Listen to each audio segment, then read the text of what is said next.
Live divine பயில்வதற்காக நம் அனைவரையும் இந்த இணையதளத்தின் மூலம் ஒருங்கிணைத்து இந்த நல்ல வாய்ப்பினை நமக்கு அருளியுள்ள பகவானுக்கும் ஸ்ரீ அன்னைக்கும் நமது நன்றியையும் வணக்கத்தையும் அவர்களது பொற்பாதங்களில் சமர்ப்பிப்போம். இத்தருணத்தில் நம் மனதில் எழும் ஒவ்வொரு எண்ணத்தையும், இங்கு நாம் பேசும் ஒவ்வொரு வார்த்தையையும் அவர்களுக்கு காணிக்கையாக சமர்ப்பிப்போம். அனைவருக்கும் மாலை வணக்கம். இப்பொழுது நாம் லைஃப் டிவைன்ல புக் 2 பார்த்து கொண்டிருக்கின்றோம். Chapter 6 the knowledge and the ignorance என்கின்ற தலைப்பில் உள்ள அந்த சாப்டர். இதில் போன செஷன்ல பேராகிராஃப் 15 and 16 பார்த்தோம். இந்த செஷன்ல பேராகிராஃப் 17 and 18 பார்க்கலாம். போன செஷன்ல என்ன பார்த்தோம் என்பதை சற்று நினைவு கூறலாம். இந்த சாப்டர் முழுவதுமே பகவான் என்ன கூறுகின்றார்? இந்த பிரபஞ்சத்தினுடைய அதற்கு பின்னால் உள்ள அந்த இறைத்தன்மை, அந்த மெய்ப்பொருள், அதற்கு பின்னால் உள்ள அந்த ஆம்னிப்ரெசன்ட் ரியாலிட்டி, எங்கும் நிறைந்துள்ள அந்த டிவைன் ரியாலிட்டி, இறை மெய்மை, இதை நம்மால் உணர முடிவதில்லை. உலகத்தில் நடக்கக்கூடிய விஷயங்களை நாம் நம்முடைய சாதாரண கண்ணோட்டத்தில் பார்க்கும் பொழுது எதுவுமே இறைவனோடு சம்பந்தப்படுத்தி நம்மால் பார்க்க முடிவது இல்லை. எல்லாமே இறையம்சங்கள் என்று நாம் எதையெல்லாம் கருதுகின்றோமோ அதற்கு புறம்பாக இருக்கின்றன. இதற்கு இந்த இறையம்சம், இறைவன், இந்த விஷயங்கள் எல்லாம் நாம் காணக்கூடிய உலகத்திற்கு முற்றிலும் அப்பாற்பட்ட நிலையில் இருப்பதாகத்தான் நாம் கருதுகின்றோம். அவ்வாறு இருக்கும் பொழுது என்ன முடிவுக்கு வருகின்றோம் என்றால், இந்த உலகம் என்பது எப்பொழுதுமே இப்படித்தான் இருக்கும்.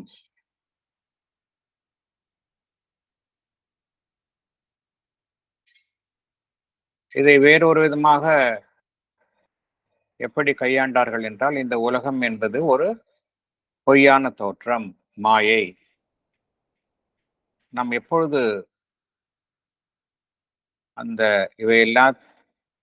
இவை அனைத்தையும் கடந்திருக்கும் அந்த பிரம்மன், அது குறித்த அந்த ஞானத்தை எட்டுகின்றோமோ, நாம் இந்த உலகம் குறித்த கண்ட அனுபவங்கள் எல்லாம் கனவு போன்றது, பொய்மை என்பதை உணர்வோம். ஆகையினால் எவ்வளவு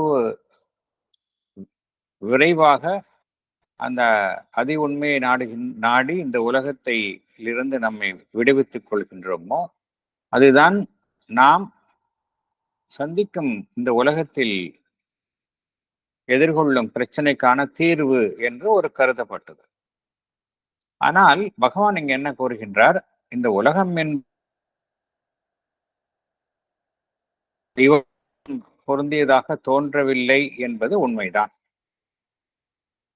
ஆனால் என்ன காரணத்தினால் அது அவ்வாறு தோன்றவில்லை என்றால், இந்த உலகம் என்பது மாயை என்கின்ற ஒரு பொய்யான தோற்றம். மாயை என்பது அதற்கு காரணம் அல்ல.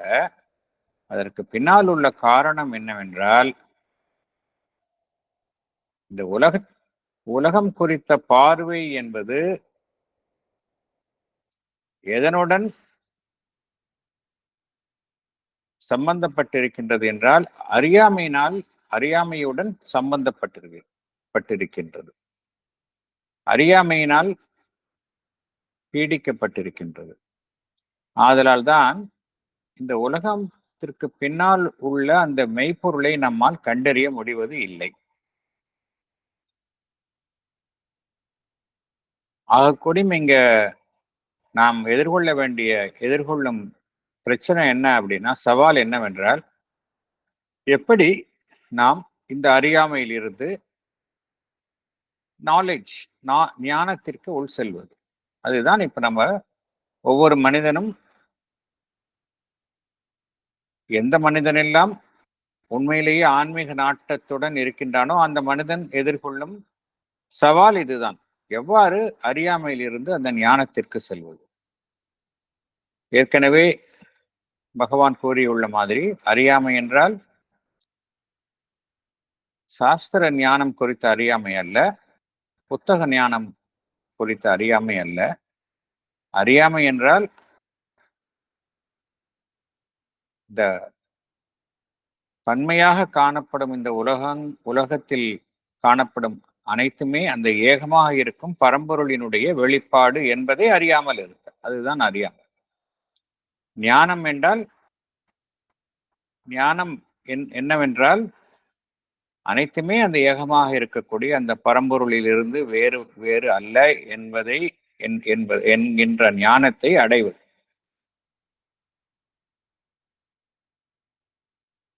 ஆகையினால் பகவான் என்ன கூறுகின்றார்?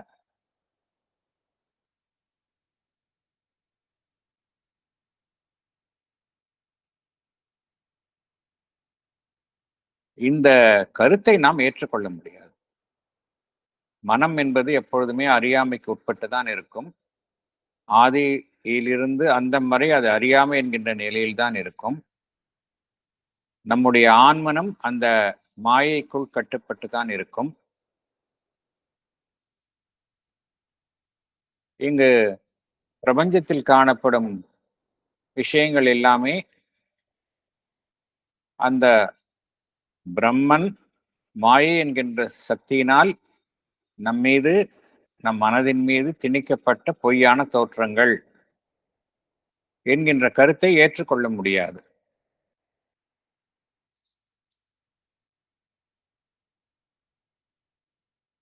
மேலும் பகவான் என்ன கூறுகின்றார்?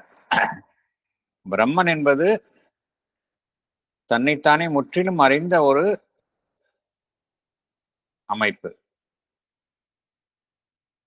It is always one in self-awareness. ஆகையினால் இது சாத்தியம் அல்ல. பிரம்மன் தன்னிலிருந்து வேறுபட்ட ஒரு பொய்யான அமைப்பை தான் உருவாக்க முடியாது, தான் அதனுள் சிக்க முடியாது. அதே சமயம் இன்னொரு கருத்து மாயாவாத கோட்பாடுகளில் என்ன வலியுறுத்தப்படுகின்றது என்றால், பிரம்மன் தன்னுடைய உணர்வு நிலையில் இரண்டாக தன்னை பிரித்துக் கொள்கின்றது. ஒரு உணர்வு நிலை எப்பொழுதுமே மெய்மை குறித்த உணர்வு நிலையில் இருக்கின்றது. மற்றொரு உணர்வு நிலையின் சக்தியின் மூலமாகத்தான் இந்த மாயை என்கின்ற சக்தி வெளிப்பட்டு அதன் மூலமாக இந்த பொய்மையான தோற்றங்களை உடைய இந்த பிரபஞ்சம் படைக்கப்பட்டது. மனிதனுடைய மனதில் இந்த மாயை என்பது திணிக்கப்பட்டது என்று கூறுகின்றார். இதற்கான காரணம், இது எப்படி சாத்தியம்? ஏகமாக இருக்கும் அந்த பிரம்மன் இந்த பிரபஞ்சத்தில் ஏகமாக இருக்கக்கூடிய அந்த அம்சம் எப்படி தன்னிலிருந்து வேறுபட்ட ஒன்றை அது வெளிப்படுத்த முடியும் என்கின்ற கேள்விக்கு அவர்கள் என்ன கோருகின்றார்கள் என்றால், அது அப்படித்தான், இதை நாம் அறிவு கொண்டு புரிந்து கொள்ள முடியாது, இது ஒரு ஆன்மீக புதிர், அறிவுக்கு அப்பாற்பட்டது, இதை இப்படி ஏற்றுக்கொள்ளத்தான் வேண்டும் என்று கூறினார்கள். பகவான் என்ன கோருகின்றார்? நீங்கள் அவ்வாறு அனைத்திற்குமே ஆரம்பம் என்பது, இந்த பிரபஞ்சத்திற்கு ஆரம்பம் என்பது ஒரு அறிவுக்கு அப்பாற்பட்ட புதிராகத்தான் இருக்கின்றது என்பதை ஏற்றுக்கொள்ள வேண்டும் என்று நீங்கள் கூறினால், இன்னொரு கருத்தையும் நாம் ஏற்றுக்கொள்ளத்தான் வேண்டும். அது என்ன? ஏகமாக இருக்கக்கூடிய அந்த பிரம்மன் தான் பன்மையாக காட்சியளிக்கும் இந்த பிரபஞ்சத்தில் வெளிப்படுகின்றது என்பது ஏற்றுக்கொள்ள வேண்டும் என்று பகவான் ஒரு வாதத்திற்காக இந்த கருத்தை கூறியிருந்தார். மாயாவாதிகள் அதை ஏற்றுக்கொள்வது இல்லை. மாயாவாதிகள் என்ன கூறுகின்றார்கள்? மாயாவாத கருத்துக்களின்படி இந்த பிரம்மன் என்பது ஏகமாக இருக்கக்கூடிய விஷயம்தான். அதிலிருந்து பன்மையாக காணப்படும் இந்த பிரபஞ்சம் என்பது வெளிப்படுவது சாத்தியமில்லை. இது அறிவு சார்ந்த ஒரு அணுகுமுறையோ ஒரு வாதத்திற்கு அப்பாற்பட்ட விஷயமாக இருக்கின்றது என்று கூறினார்கள். டயலெக்ட்ரிக்கலி இம்பாசிபிள் என்று கூறினார்கள். பகவான் என்ன கூறுகின்றார்? நீங்கள் அந்த பிரம்மன் இருவகையாக தன்னை பிரித்துக் கொண்டு ஒரு பொய்யான பல உலகத்தை படைப்பதை நீங்கள் இது ஒரு ஆன்மீக புதிர், இது ஏற்றுக்கொள்ளத்தான் வேண்டும், அது அப்படித்தான் என்று கூறும் அதே சமயத்தில் இந்த உண்மையையும் நீங்கள் ஏற்றுக்கொள்ளத்தான் வேண்டும் என்று பகவான் ஒரு வாதத்திற்காக கூறுகின்றார். ஆகையினால் இந்த ஏகமாக இருக்கும் பிரம்மன் பன்மையாக இந்த பிரபஞ்சத்தில் தன்னை வெளிப்படுத்திக் கொள்வது என்பது அது உண்மை, சாஸ்வதமான உண்மை. இங்கு மாயை என்கின்ற ஒரு அம்சம் நுழைய வேண்டிய அவசியம் இல்லை என்று கூறுகின்றார்கள். மேலும் இந்த பிரபஞ்சத்தில் காணக்கூடிய எண்ணற்ற வெளிப்பாடுகள், மாறுபட்ட அம்சங்கள், மாறுபட்ட இயக்கங்கள் எல்லாமே அந்த எல்லையற்ற பரம்பொருளினுடைய வெளிப்பாட்டின் விளைவாகத்தான் காணப்படுகின்றன. அனைத்துமே அந்த பரம்பொருள் எத்தகைய உண்மை அம்சத்தை தன்னுள் கொண்டதாக இருக்கின்றதோ அதே போல அதனிலிருந்து வெளிப்படும் இந்த உலகத்தில் காணப்படும் அனைத்து விஷயங்களும் அந்த பிரம்மனினுடைய உண்மைத்தன்மையை தான் வெளிப்படுத்துகின்றன என்கின்ற உண்மையையும் நாம் ஏற்றுக்கொள்ளத்தான் வேண்டும் என்று பகவான் குறிப்பிடுகின்றார். ஈவன் எதிரான அம்சங்களாக இந்த உலகத்தில் காணக்கூடிய உணர்வற்ற நிலை, இன்கான்ஷியன்ஸ், இக்னோரன்ஸ் எல்லாமே அந்த பிரம்மனினுடைய ரிவர்ஸ் ஆஸ்பெக்ட்ஸ், மாறுபட்ட அம்சங்கள் தான். அதே போல இந்த ஒரு பரிணாம வளர்ச்சியில் தவிர்க்க முடியாத காரணத்தினால் ஏற்பட்ட ஒரு நிலைதான் இந்த இன்கான்ஷியன்ஸ், இக்னோரன்ஸ் என்பது. இது பரிணாம வளர்ச்சியில் தவிர்க்க முடியாதது. பரிணாம வளர்ச்சியில் இது ஒரு இடைப்பட்ட அமைப்பு என்று பகவான் கூறுகின்றார். மேலும் பகவான் என்ன கூறுகின்றார்?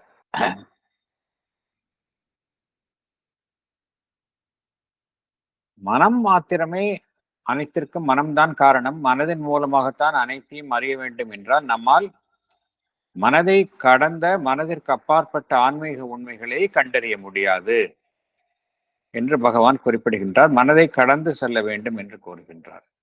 மனதிற்கே பகவான் என்ன கூறுகின்றார்? மனம் என்பது எப்பொழுதுமே அறியாமைக்குட்பட்ட அம்சம் என்று எண்ணுவதும் தவறு என்று பகவான் குறிப்பிடுகின்றார். மனதிற்குள் என்ன ஒரு சக்தி இருக்கின்றது என்றால், மனம் மேற்புறத்தில் அறியாமையில் சிக்கிய ஒரு அமைப்பாக காணப்பட்டாலும் அது அந்த உண்மையை கண்டறியும் சக்தி மனதனுள் எப்பொழுதுமே இருக்கின்றது. It has a power also for truth. அதனுடைய இலக்கு என்னவென்றால் அந்த ஞானத்தை எட்டுவதுதான் மனதினுடைய இலக்காக இருக்கின்றது. அது எப்பொழுதுமே உண்மையை நாடுகின்றது என்றெல்லாம் பகவான் உண்மையை உருவாக்குவது, உண்மையை நாடும் இந்த சக்திகள் எல்லாம் மனதில் இருக்கின்றன. ஆகையினால் மனதை நாம் வெறும் அறியாமைக்குட்பட்ட ஒரு அமைப்பு என்று நாம் எண்ணிவிடலாகாது. மேலும் பகவான் என்ன கூறுகின்றார்? இந்த மனம் எவற்றை குறித்து மேலோட்டமாகவும் ஒரு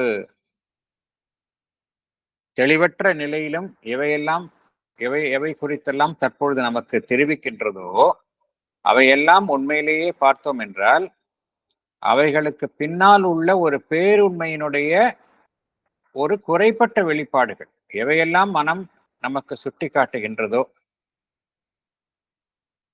அவையெல்லாம் பார்த்தோம் அப்படின்னா ஒரு முழுமையான ஒரு வெளிப்பாடாக, ஒரு உண்மையை தெரிவிக்கும் அமைப்புகளாக இல்லாமல் இருக்கலாம்.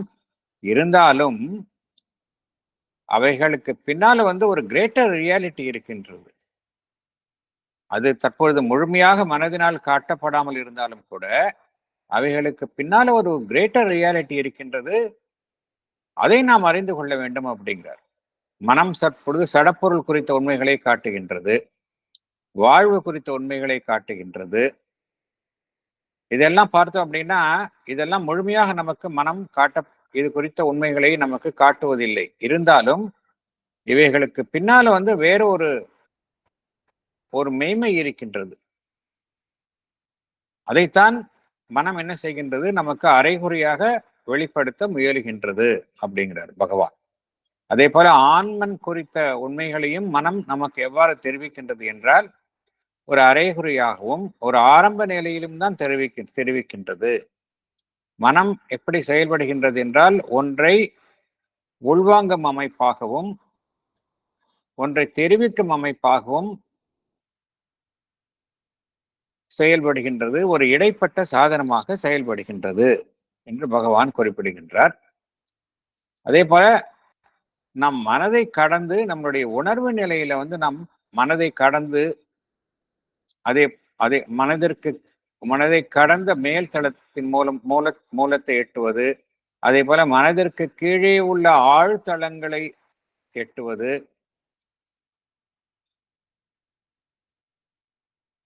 இந்த உணர்வு நிலையெல்லாம் நாம் முழுமையாக நமக்கு ஒருவர் எட்டும் பொழுது நமக்கு அந்த சுப்ரீம் கான்சியஸ்னஸ், அனைத்திற்கும் மேலான ஒரு உணர்வு நிலை, அது குறித்த உண்மைகள் எல்லாம் நமக்கு வெளிப்படும் அப்படிங்கிறார். வெறும் மனதிலேயே நாம் தங்கிவிடாமல், மனதிற்கு மேல்பட்ட நிலை, மனதிற்கு கீழ்ப்பட்ட நிலை, சூப்ராமென்டல் அண்ட் இன்ஃப்ராமென்டல் என்று பகவான் குறிப்பிடுகின்றார்.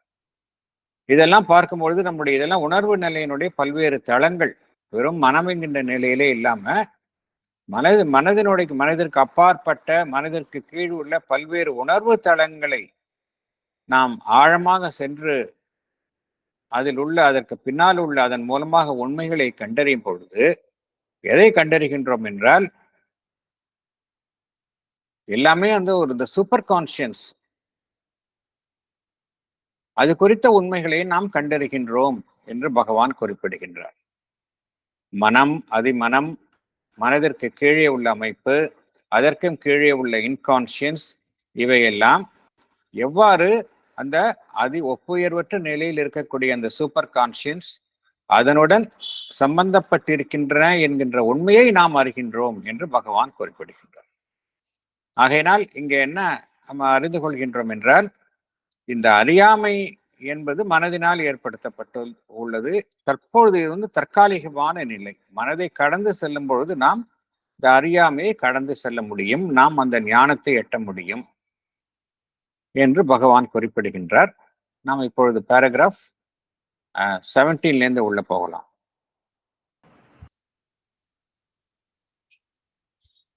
Book 2, Chapter 7, The Knowledge and the Ignorance, Paragraph 17. All indeed changes when we penetrate the lower and the higher depths of consciousness and unite them in the one omnipresent reality.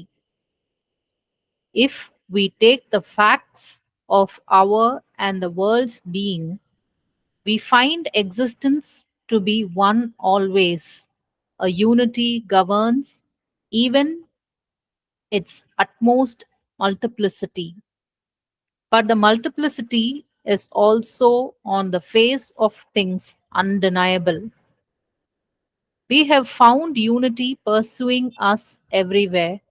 Even when we go below the surface, we find that there is no binding dualism. The contradictories and oppositions which the intellect creates exist only as aspects of the original truth. Oneness and multiplicity are poles of the same reality. The dualities that trouble our consciousness are contrasted truths of one and the same truth of being. Thank you. Explanation. படிக்கட்டுமாங்க sir? Yes, madam. Our whole perception changes when we penetrate the lower and the higher depths of consciousness and unite them in the one omnipresent reality. we find them no more as opposites. The facts of our and the world's being point to the fact that existence is one always. Unity governs even its utmost multiplicity. Multiplicity is equally an undeniable fact. We find that unity pursues us everywhere. Even when we go below the surface, there is no binding dualism. The contradictions and oppositions are the creations of our intellect. We find them existing only as aspects of the original truth. Oneness and multiplicity are poles of the same reality. The dualities that trouble our consciousness are contrasted truths of one and the same truth of being. Thank you, sir. Thank you.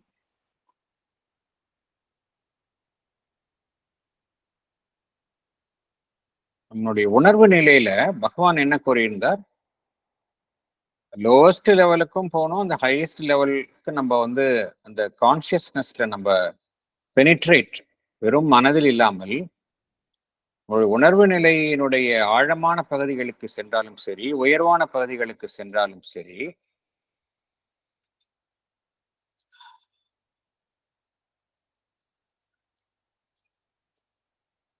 இவை இரண்டையுமே நம்ம வந்து அந்த எங்கும் நிறைந்துள்ள அந்த மெய்மையுடன் பொருத்தி பார்க்கணும்.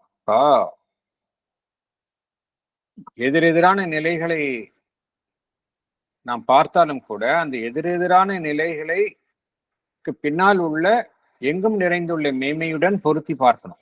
இந்த exercise எப்படி பண்ணணும் அப்படிங்கிறார் பகவான்.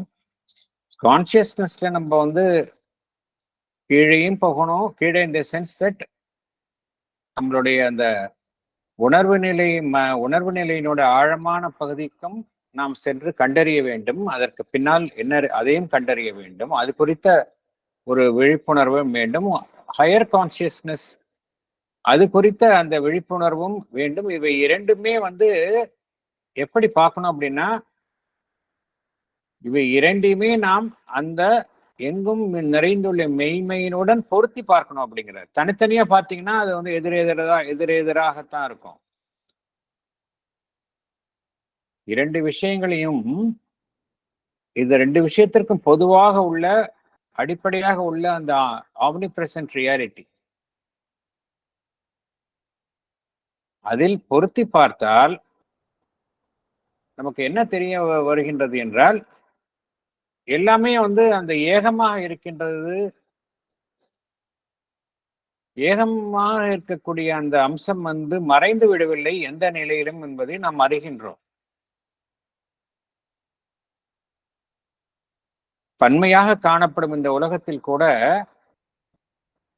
அந்த பன்மைத்தன்மைக்கு பின்னால் எந்த அம்சம் வந்து மேலோங்கி காணப்படுகின்றது என்றால் அந்த ஏகமாக இருக்கக்கூடிய அந்த அந்த அந்த ஒருமை, யூனிட்டி.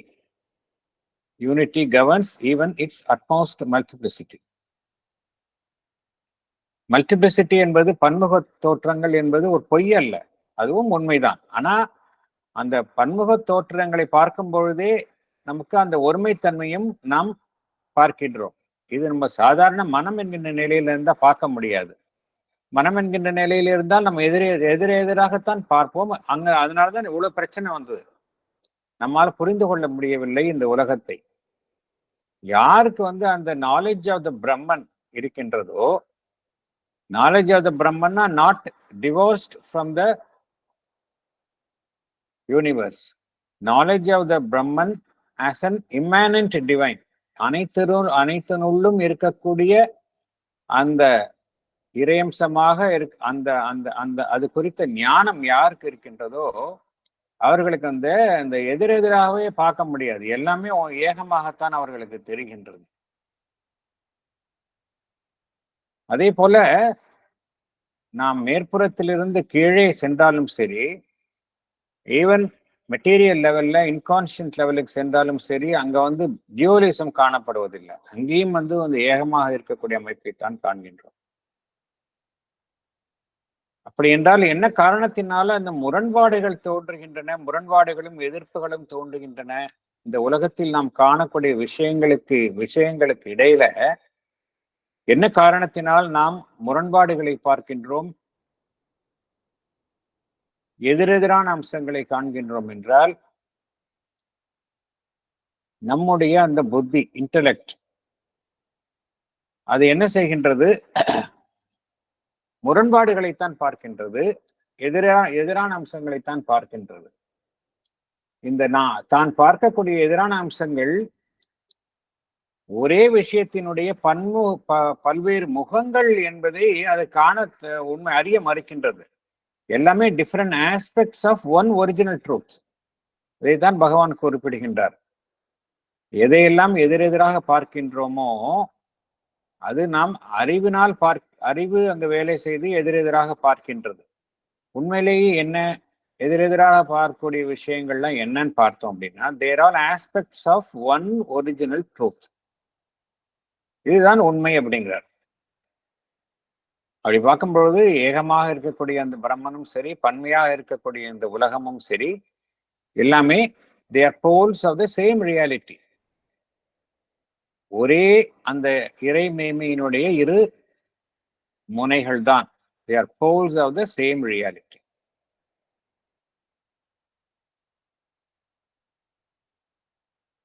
நாம் எப்படி பார்க்கிறோம்? டியூவாலிட்டிஸ பார்க்கிறோம். வலி ஒரு பக்கம் இருக்குது, இன்னொரு பக்கம் வேதனை இருக்கின்றது, இன்னும் மறுபக்கம் பார்த்தோம் அப்படின்னா இன்பம் இருக்கின்றது. இன்பம் துன்பம் பார்க்கிறோம், நன்மை தீமைன்னு பார்க்கிறோம், ட்ரூத் ஃபால்ஸ்ஹுட்னு பார்க்கிறோம். இதெல்லாம் இருமைகள், டியூவாலிட்டிஸ் பார்க்கிறோம்.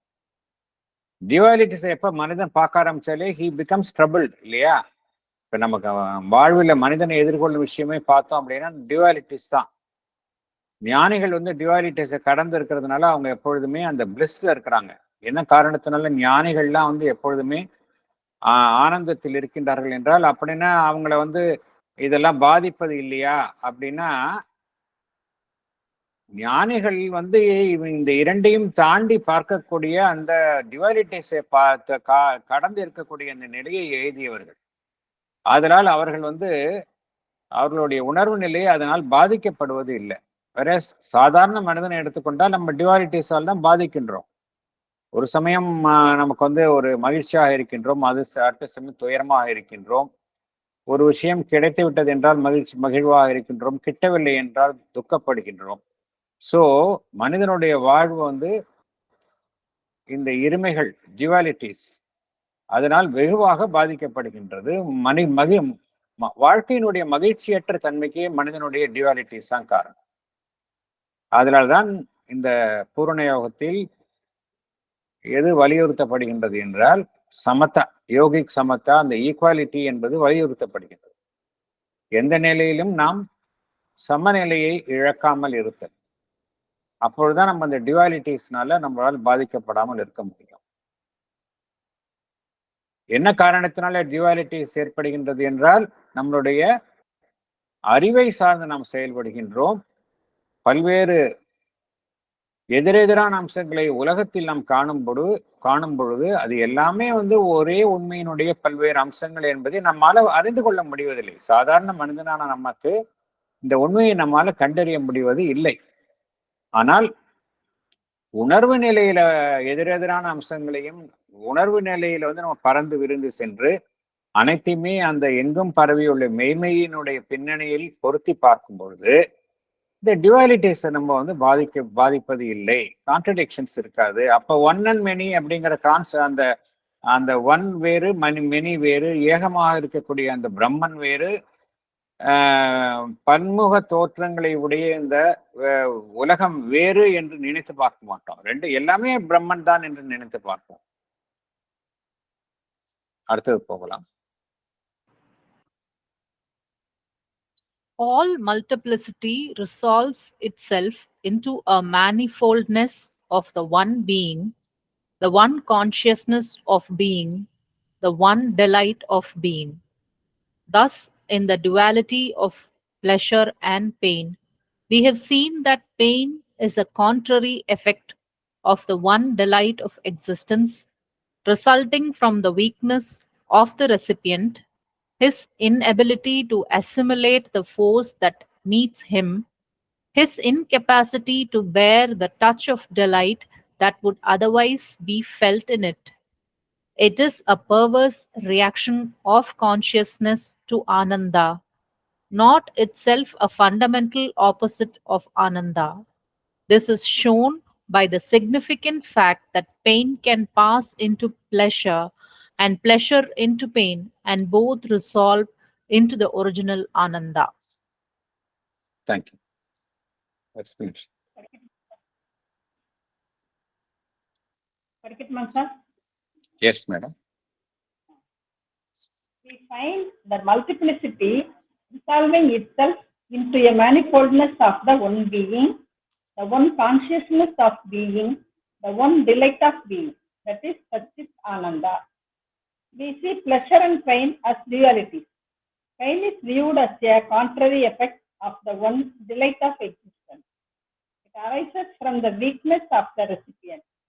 It arises because of his inability to assimilate the force that meets him and his incapacity to bear the touch of delight. Pain is a perverse reaction of consciousness to Ananda. Pain is not itself a fundamental opposite of Ananda. This is proven by the fact that pain can pass into pleasure and pleasure into pain. Both can resolve into the original Ananda. Thank you, sir. Thank you, madam. Thank you.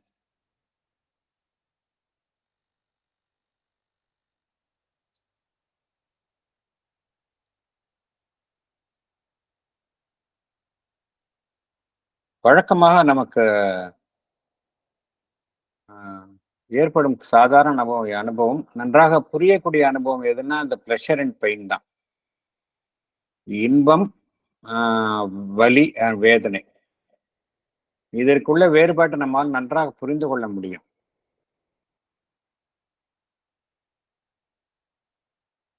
சாதாரண மனித கண்ணோட்டத்துல வலி என்பதை யாரும் வரவேற்பதே இல்லை. வலி என்பதை யாருமே வரவேற்பது இல்லை. ஏன்னா வலி என்பது நம்முடைய வாழ்வினுடைய மகிழ்ச்சியை பாதிக்கும் ஒரு அம்சமாகத்தான் நாம் காண்கின்றோம். ஆனால் இங்க பகவான் ஒரு புதிய கருத்தை கூறுகின்றார். இந்த கருத்தை நம்ம இந்த delight of existence the problem அதை நம்ம பார்த்துட்டு தான் இருக்கிறோம். இப்ப அதுலயும் நம்ம வருவோம். அந்த கருத்தை, இதே கருத்தை தான் நம்ம பார்ப்போம். ஏன் நம்மளால வலியை தாங்கிக் கொள்ள முடிவதில்லை என்றால், நம்ம கிட்ட இருக்கிற வீக்னஸ் அப்படிங்கிறார் பகவான்.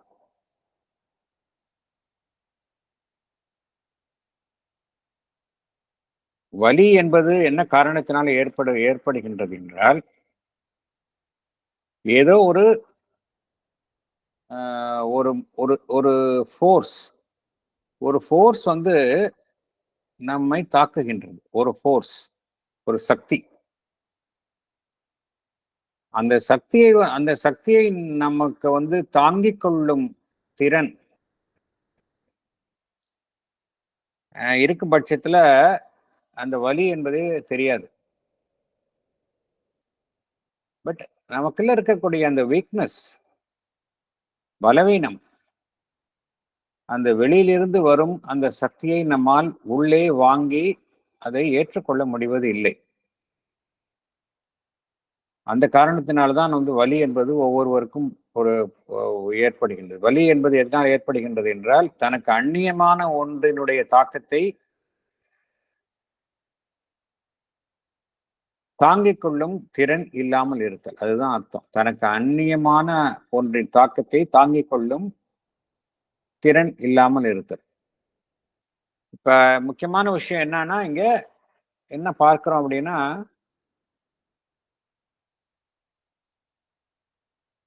அனைத்திற்கும் பின்னால அந்த ஆனந்தம் இருக்கின்றது அப்படிங்கிறார் பகவான். இப்படி உணர்வு நிலை எதை நம்ம வலின்னு சொல்றோமோ, அதோடைய மேற்புறத்துல வலியாக காணப்பட்டாலும் சரி, அந்த வலிக்கு பின்னால வந்து ஆனந்தம் என்கின்ற ஒரு அம்சம் இருக்கின்றது. நம்முடைய உணர்வு நிலை அதற்கு எதிராக வேலை செய்கின்றது. அதனால்தான் வலி என்பது தோன்றுகின்றது என்று பகவான் குறிப்பிடுகின்றார். சில யோகிகள் பார்த்தோம் அப்படின்னா எக்ஸ்ட்ரீம் பெயினை கூட அவங்க வந்து ஆனந்தமாக அவங்களால கன்வெர்ட் பண்ண முடியும். பகவானே நிறைய தடவை கூறியிருக்கார். அவர் கீழே விழுந்த போதும் சரி,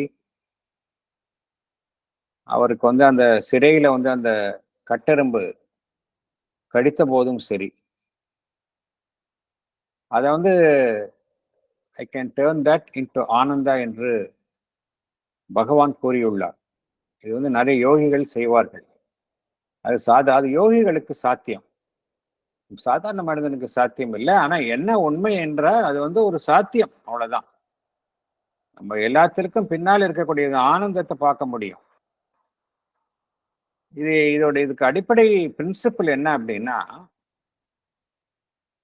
எல்லாத்தினுள்ளும் அனைத்தினுள்ளும் ஆனந்தம் இருக்கின்றது என்பதுதான் அடிப்படை பிரின்சிபிள்.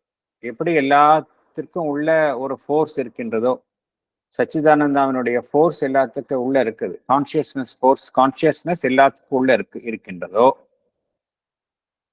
அனைத்தினுள்ளும் ஒரு டிவைன் ஆஸ்பெக்ட் இருக்கின்றதோ, சத் அனைத்தினுள்ளும் டிவைன் இருக்குது, அனைத்தினுள்ளும் அந்த ஃபோர்ஸ் இருக்கின்றதோ, அதே போல அனைத்தினுள்ளும் ஆனந்தம் இருக்கின்றது என்பது ஒரு டிவைன் ட்ரூத். அது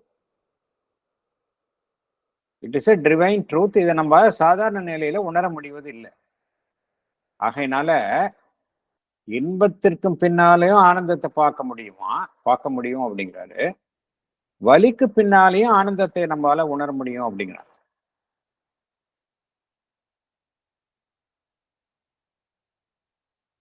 இதுக்கு இன்னொரு நடைமுறை உதாரணமும் உண்டு. ஜுகல் கிஷோர் முகர்ஜி அப்படின்னு நம்மளுடைய ஆசிரமத்துல அந்த எஜுகேஷன் சென்டர் அதனுடைய ரிஜிஸ்ட்ராரா இருந்தவர் நிறைய புத்தகங்களை எழுதியுள்ளார். ரொம்ப சிறந்த கல்வியாளர். அவருக்கு காலில் வந்து இந்த காலில் ஆணின்னு சொல்லுவாங்க, இந்த கான் இருக்கும், எப்பொழுதுமே இருக்கும். அதனால தாங்கி தாங்கி நடப்பார். வலிக்கும் அவருக்கு.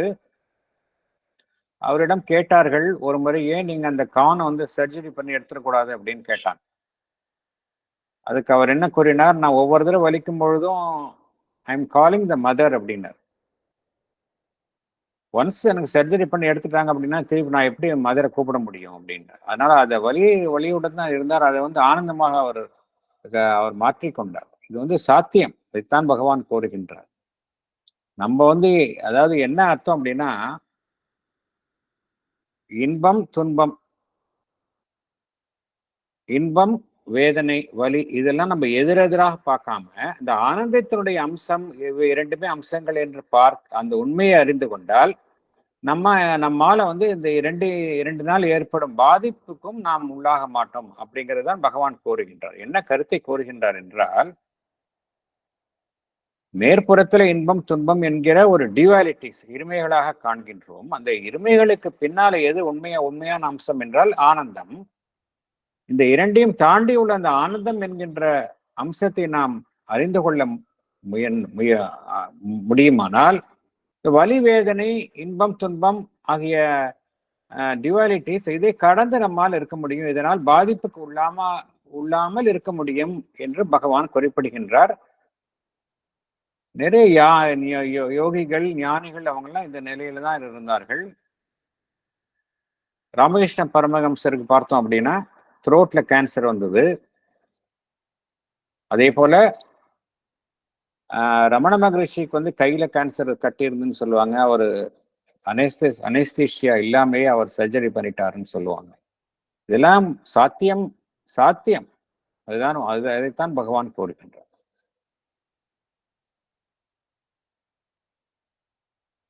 அடுத்தது போகலாம்.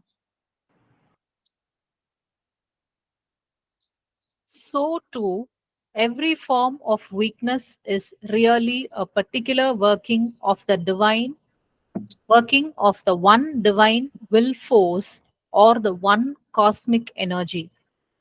Weakness in that force means its power to hold back, measure, relate in a particular way its action of force.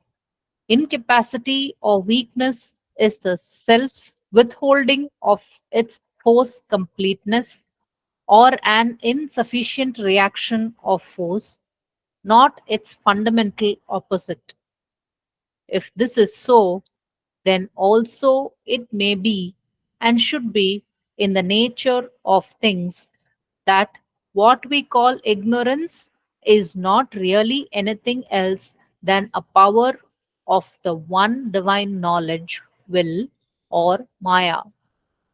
It is the capacity of the one consciousness similarly to regulate, to hold back, measure, relate in a particular way the action of its knowledge. Thank you. Explanation. படிக்கட்டும் sir? Yes, sir. நீங்க படிங்க madam. Thank you, sir. Similarly, when the one divine will force or the one cosmic energy concentrates itself in a particular working, we see it as a form of weakness. Weakness in that force means its power to hold back, measure, relate in a particular way its action of force. Incapacity or weakness is the self's withholding of its force completeness. There is an insufficient reaction of force. Therefore, incapacity or weakness is not the fundamental opposite of divine will force. If this is so, then it should be in the nature of things that what we call ignorance is not really anything else than a power of the one divine knowledge will or Maya. Here, the term Maya is used as the capacity of the one consciousness to regulate, to hold back, measure, relate in a particular way the action of its knowledge. Thank you, sir. Thank you, madam. Thank you.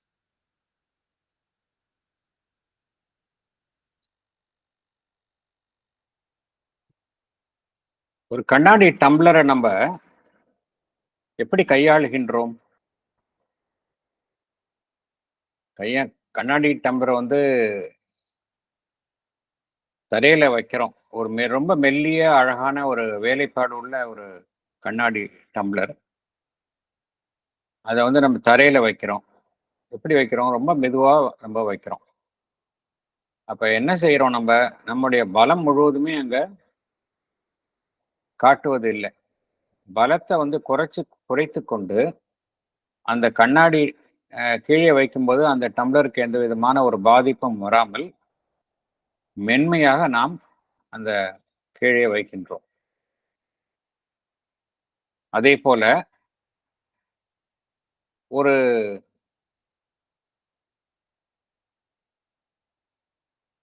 ஒரு பொருள் வந்து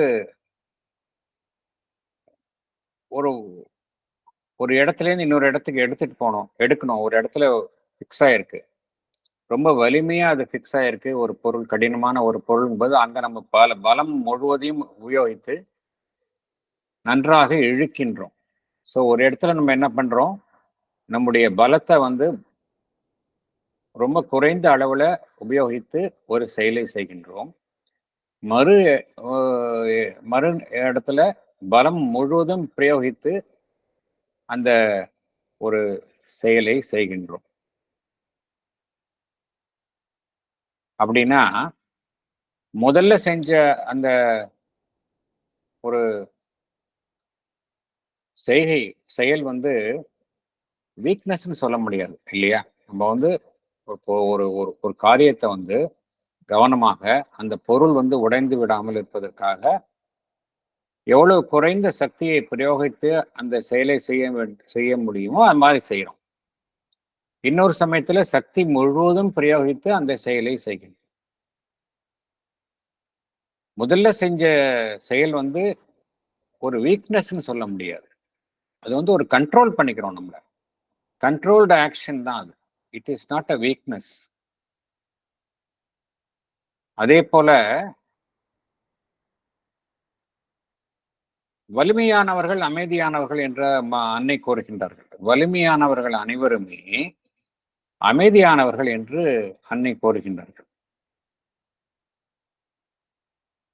அன்னை ஒரு எக்ஸாம்பிளே சொல்றாங்க. நிறைய இடத்துல மிருகக்காட்சிக்கு சாலைக்கு சென்றால் சிங்கம், புலி போன்ற, எஸ்பெஷலி சிங்கத்தை தான் மதர்ன்னு சொல்றாங்க. அது எப்பொழுதுமே பார்க்கும் பொழுது எந்த விதமான ஒரு அசைவும் இல்லாம, ஒரு சலனம் இல்லாமல், நடுக்கம் இல்லாமல் அமைதியாக தன்னுடைய சக்தி முழுவதையும் தன்னுள் குவித்து கொண்டு இருக்கும்.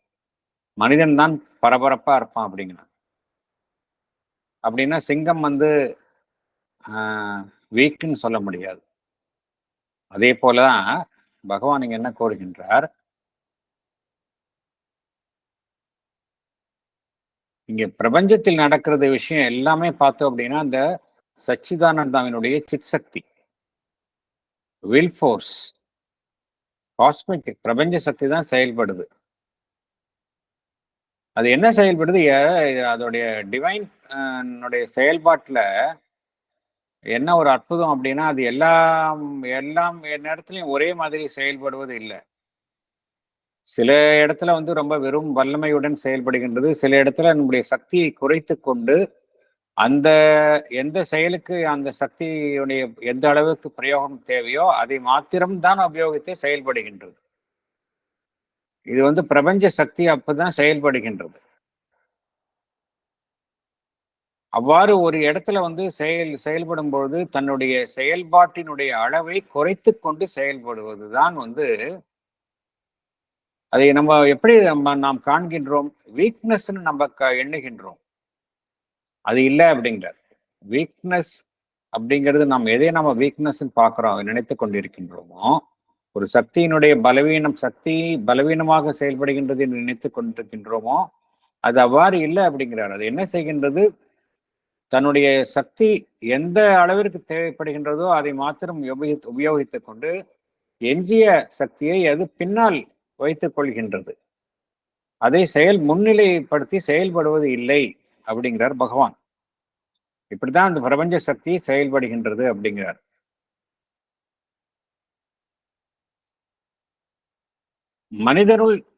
மனிதர்கள்ட்ட எப்படி பார்க்கிறோம் சக்தியினுடைய செயல்பாடு, நாம் எல்லாருமே எல்லைக்குட்பட்டு தான் செயல்படுகின்றோம். மனிதர்கள் பிரபஞ்சத்துல நம்மளுடைய செயல்பாடு எல்லாம் பார்த்தோம் அப்படின்னா எல்லைக்குட்பட்ட நிலையில் தான் ஒவ்வொருவரும் அவருடைய சக்தி என்னவோ அதுதான். அது எல்லாம் மைண்டா இருக்கட்டும், வைட்டலா இருக்கட்டும், பிசிக்கலா இருக்கட்டும், எல்லாருமே ஒரு எல்லைக்குட்பட்டு தான் செயல்படுகின்றோம். சப்போஸிங் அவ்வாறு எல்லைக்குட்படாம செயல்படாம எல்லாரும் ஃபுல் ஃபோர்ஸை யூஸ் பண்ண முடியும் அப்படின்னா இந்த உலகம் ஒரு கயாட்டிக் ஆயிருக்கும், குழப்பமானதாகவும் ஒன்றுடன் ஒன்று மோதும் நிலையிலும் இருக்கும். ஆனா அப்படி கிடையாது. ஒவ்வொரு அமைப்பும் எப்படி செயல்படுகின்றன, அந்தந்த எல்லைக்குட்பட்ட நிலையில் சக்தியுடன் செயல்படுகின்றன. ஆனா டிவைன் எப்படி செயல்படுகின்றது, டிவைன் ஃபோர்ஸ், கான்சியஸ்னஸ் ஃபோர்ஸ் எப்படி செயல்படுகின்றது, எல்லையற்ற தன்மையை கொடையது. சச்சிதானந்தாவினுடைய சக்தி என்பது எல்லையற்ற தன்மையை உடையது, இன்ஃபினிட் ஃபோர்ஸ்.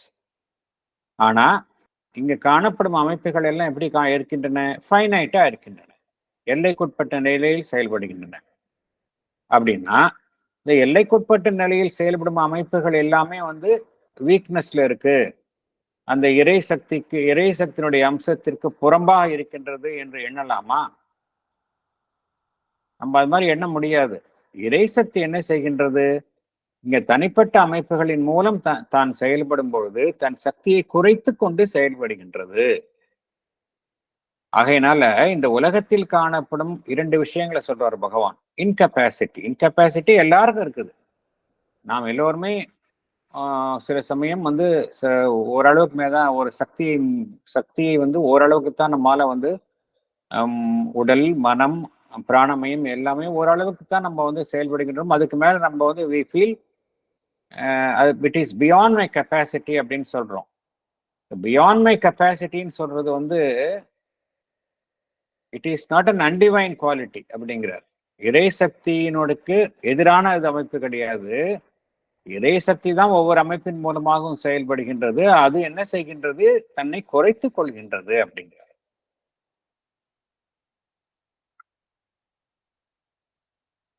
முதல்ல வந்து ஆனந்த ஆஸ்பெக்ட் பார்த்தோம். நம்ம எல்லாத்துக்கும் பின்னாடி ஆனந்தம் ஆஸ்பெக்ட் இருக்கு. அந்த ஆனந்தம் ஆஸ்பெக்ட் வந்து சம்டைம்ஸ்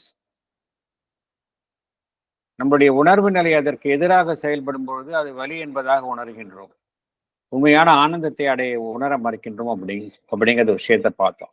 அதே போல சக்தி ஆஸ்பெக்ட் இந்த உலகத்தில் செயல்படுகின்றது. ஆனால் சக்தி ஆஸ்பெக்ட் முழுமையாக செயல்படுவதில்லை. அந்தந்த நிலைக்கு தேவைப்பட்டார் போல் சக்தியை குறைத்து கொண்டு செயல்படுகின்றதுன்னு பார்த்தோம். ஸோ என்ன ஒரு பொதுவான அம்சத்தை இந்த உலகத்தினுடைய செயல்பாடுகள்ல பார்க்கிறோம்? எல்லைக்குட்பட்ட நிலையில்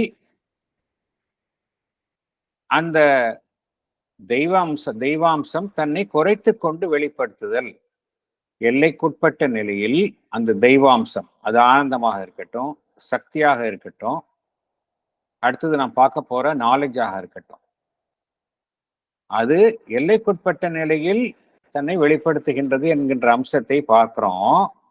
அதனால பகவான் என்ன கூறுகின்றார்? எப்படி ஆனந்தம் என்பது நம்மால சரியாக உணர முடிவதில்லையோ, சக்தியினுடைய குறைந்த வெளிப்பாட்டை நாம் வீக்னஸ் என்று கருதுகின்றோமோ, அதே போல இங்கு அந்த இறை ஞானம், ஃபுல் கான்சியஸ்னஸ் என்பது முழுமையாக தன்னை வெளிப்படுத்துவதில்லை.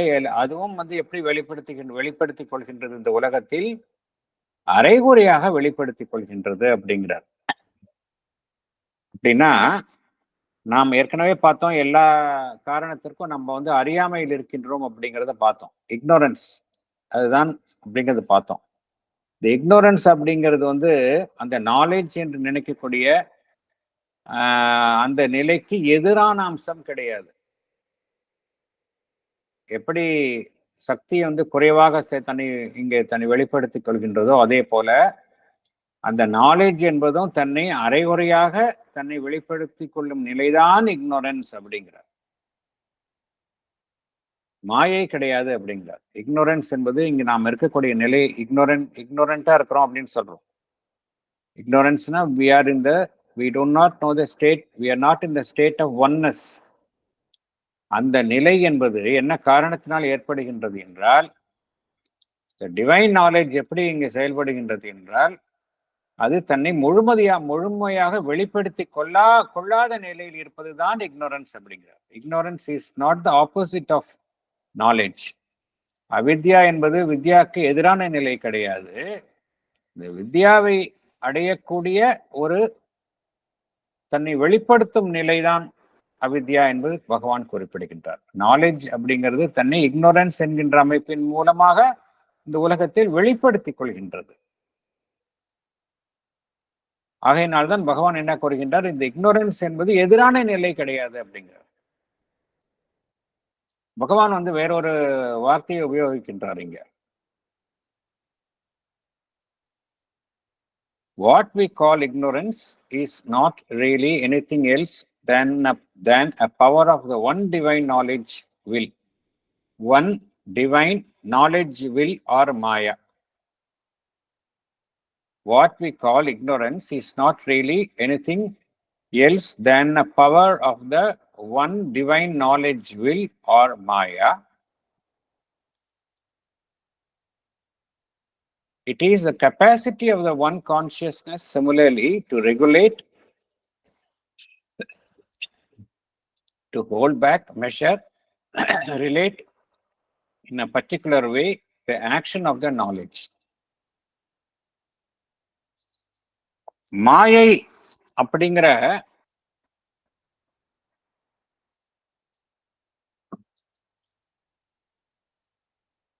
சொல் இருக்கின்றது. இந்த மாயை என்கின்ற சொல் எப்படி தவறாக பிரயோகப்படுத்தப்படுகின்றது, அதே போல எது சரியான உபயோகம் என்பதை நம்ம மீண்டும் மீண்டும் பார்க்கின்றோம். மாயைன்னா நம்ம என்ன நினைக்கிறோம்? ஒரு பொய்யான விஷயம் அப்படின்னு நினைக்கிறோம். அப்படி கிடையாது. மாயை என்றால் ஒரு சக்தி. என்ன சக்தி என்றால், அளவிட முடியாததை அளவிற்கு உட்பட்டு வெளிப்படுத்தும் ஒரு சக்தி தான் மாயா.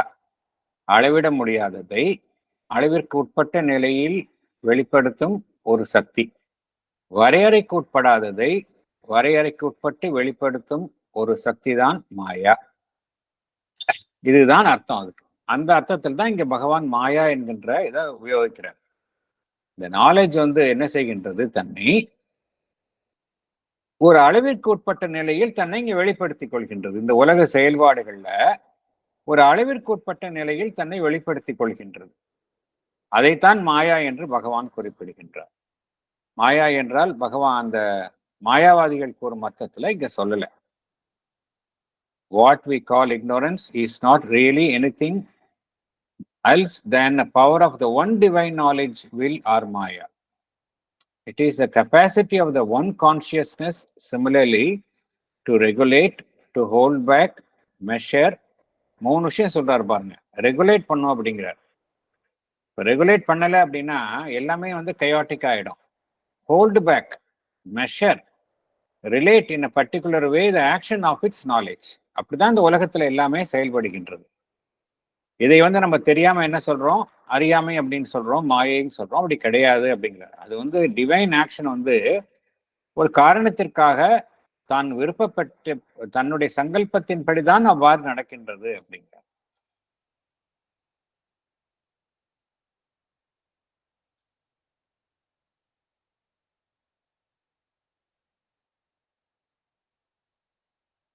அடுத்தது போகலாம்.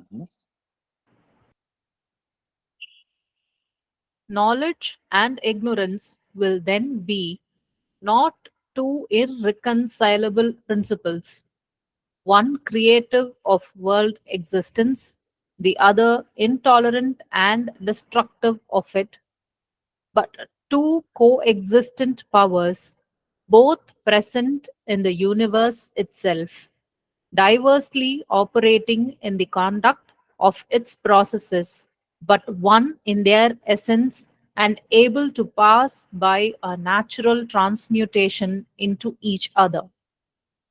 But in their fundamental relation, ignorance would not be an equal coexistent. It would be dependent on knowledge, a limitation, or a contrary action of knowledge. Thank you. Explanation.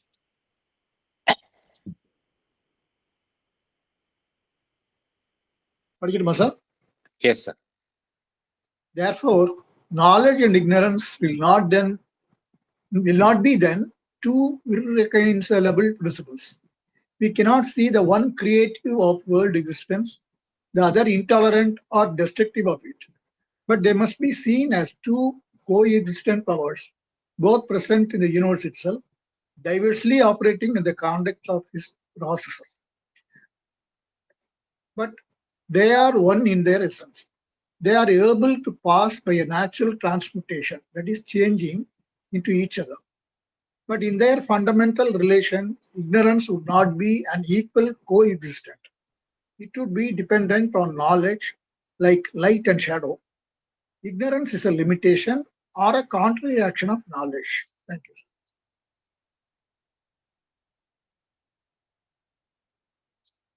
Thank you.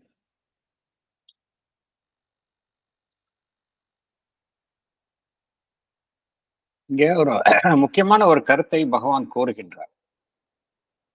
இப்போ நம்ம எப்படி இருக்கிறோம் அப்படின்னா, அறியாமையில் இருக்கின்றோம் என்பது ஒரு பொதுவாக கருதப்படும் ஒரு உண்மை. we live in ignorance அப்படிங்கிறோம், அவித்யால இருக்கிறோம் அப்படிங்கிறோம்.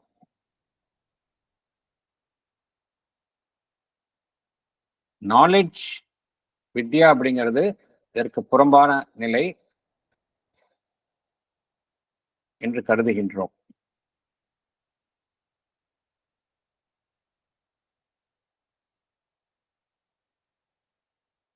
இதுல ஒரு கருத்தை பகவான் குறிப்பிடுகின்றார். நாலேஜும் இக்னோரன்ஸும், அறியாமையும் ஞானமும் would not be an equal coexistent அப்படிங்கிறார்.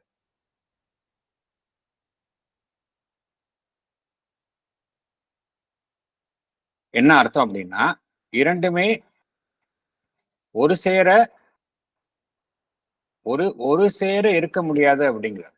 Not ignorance would not be an equal coexistence அப்படிங்கிறாரு. ஏன் பகவான் அவ்வாறு கூறுகின்றார் அப்படிங்கிறத யாராவது விளக்க முடியுமா? இது ரொம்ப ஒரு ட்ரிக்கியா சொல்றார். ரொம்ப ஒரு ஆழமான இது பொருள் இருக்கு இதுல. Ignorance would not be an equal coexistent. அதாவது அறியாமை என்பது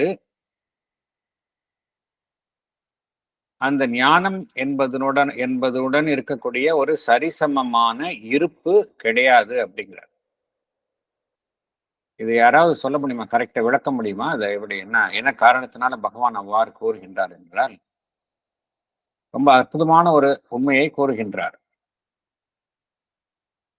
ignorance would not be an equal coexistent அப்படிங்கிறார். அதாவது அறியாமை என்பது ஞானம் என்கின்ற அம்சத்துடன்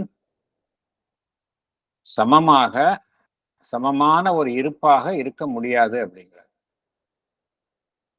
சார் அந்த ignorance knowledge இருந்த போது ignorance வராது. எஸ், அதான் ரெண்டுமே ரொம்ப ரொம்ப அற்புதமான இதுக்கு ஒரு ரியல் எக்ஸாம்பிள் பார்த்தோம் அப்படின்னா, லைட் அண்ட் ஷேடு தான். இப்போ லைட்டு ஃபுல்லா லைட் இருந்ததுன்னா ஷேடு இருக்கவே முடியாது இல்லையா? சிம்பிள், நம்மளுக்கு புரியக்கூடிய உதாரணம் வந்து லைட் அண்ட் ஷேடு தான். நல்ல ஃபுல்லா லைட் இருக்கிறப்ப எங்கேயாவது நம்மளால இருளை பார்க்க முடியுமா? நல்லா திங்க் பண்ணி பார்க்கலாம். நம்ம எங்கேயாவது ஃபுல் லைட் இருக்கு, நம்ம எங்கேயாவது ஒரு ஷேடோவை பார்க்க முடியாது இல்லையா? அப்படின்னா ஷேடோ வந்து எதை நம்பி இருக்கு? சப்போஸ் ஷேடோ வந்து ஈக்குவலா இருக்க முடியாது. லைட்டும் ஷேடோவும் ஈக்குவலா இருக்கவே முடியாது. அதே போலதான் நாலேஜும் இக்னோரன்ஸும் ஈக்குவலா இருக்க முடியாது. நாலேஜ் குறையிற இடத்துல இக்னோரன்ஸா இருக்கலாமே ஒழிய நாலேஜ் இக்னோரன்ட்டும் ஈக்குவலா இருக்க முடியாது. ஒரு இடத்துல ஃபுல்லு லைட் இருந்ததுன்னா அந்த இடத்துல ஷேடோ இருக்கிறதுக்கு வாய்ப்பே கிடையாது. எங்கெங்கெல்லாம் லைட் வந்து குறையுதோ அந்த இடத்துல ஷேடோ அதிகமாகுது. இல்லை ஏதோ ஒன்று லைட் வந்து ஷேடோ எதனால வருது? ஒரு ஒரு ஒரு ஒப்பேக் ஆப்ஜெக்ட், ஒளி புகாத ஒரு பொருள் வந்து அந்த இடத்துல வந்த உடனே ஷேடோ அதுக்கு பின்னாடி வந்துடுது. ஸோ அந்த இடத்துல லைட் இல்லாமல் போயிடுது, ஷேடோ வருது. ஸோ லைட்டும் ஷேடோவும் வந்து கோ எக்ஸிஸ்டன்ஸ் சொல்ல முடியுமா யாராவது? It's not possible. ரெண்டும் ஒரு சேர இருக்க முடியாது. அந்த கருத்தை தான் சொல்றாரு அவர். இக்னோரன்ஸும் நாலேஜும் ஒன்னா இருக்க முடியாது அப்படிங்கிற ஒன் த சென்ஸ் தட் கோ எக்ஸிஸ்டண்டா இருக்க முடியாது. ஆனா என்ன அப்படி இருக்கும்பொழுது என்ன காரணத்தினால இங்க இக்னோரன்ஸ் இருக்கு அப்படின்னா, அந்த நாலேஜ் வந்து எங்கெல்லாம் தன்னை சுருக்கி கொள்கின்றதோ அந்த இடத்துல இக்னோரன்ஸ் மிகைப்படுது அப்படிங்கிறார். ரொம்ப அற்புதமான ஒரு கருத்து. நாலேஜ் வந்து எங்க முழுமையாக காணப்படாமல் இருக்கின்றதோ அந்த இடத்துல இந்த இக்னோரன்ஸ் இருக்கு அப்படிங்கிறாரு. ஸோ நாலேஜ் அதிகப்படுத்தினீங்கன்னா இக்னோரன்ஸ் ஓடி போயிடும் அப்படிங்கிறாரு. இப்ப என்ன அறிந்து கொள்கின்றோம், இது ரெண்டுமே வந்து பர்மனன்ட் பிக்சர்ஸ் கிடையாது அப்படிங்கிறார். ட்ரெடிஷனல் இவங்க என்ன சொன்னாங்க அப்படின்னா, இந்த உலகம் என்பது அறியாமையில் இருக்கின்றது, அறியாமை என்பது ஒரு பர்மனன்ட் பிக்சர். பிரம்மன் என்பது knowledge, omnipresent knowledge, omniscience, அது ஒரு பெர்மனன்ட் பிக்சர். இது ரெண்டும் சேரவே முடியாது அப்படின்ட்டாங்க. இது இப்படிதான் இருக்கும், அது அப்படிதான் இருக்கும், அதை நீங்க அடையணும்னா இதை நீங்க விட்டுட்டு போகணும்னு சொன்னாங்க. பகவான் அதை கூறல. பகவான் என்ன கூறுகின்றார், இங்க நீங்க பாக்குற இக்னோரன்ஸ் என்பது it is dependent on knowledge அப்படிங்கிறாரு. It would be dependent on knowledge. Once knowledge வந்து ஃபுல்லா தன்னை வந்து வெளிப்படுத்தும் பொழுது இக்னோரன்ஸ் என்பது இல்லாம போயிடும் அப்படிங்கிறாரு. இது ரொம்ப அற்புதமான கருத்து. இதை நம்ம கொஞ்சம் ஆழமா சிந்திக்க வேண்டிய கருத்து. ஃபார் எக்ஸாம்பிள் நமக்குள்ளேயே எடுத்துட்டோம் அப்படின்னா, நமக்கிட்ட ரெண்டுமே இருக்கு இல்லையா?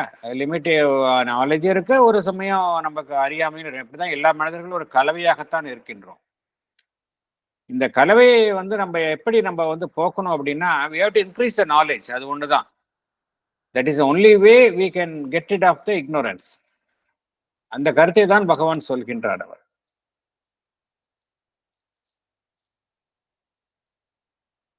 அடுத்தது போகலாம்.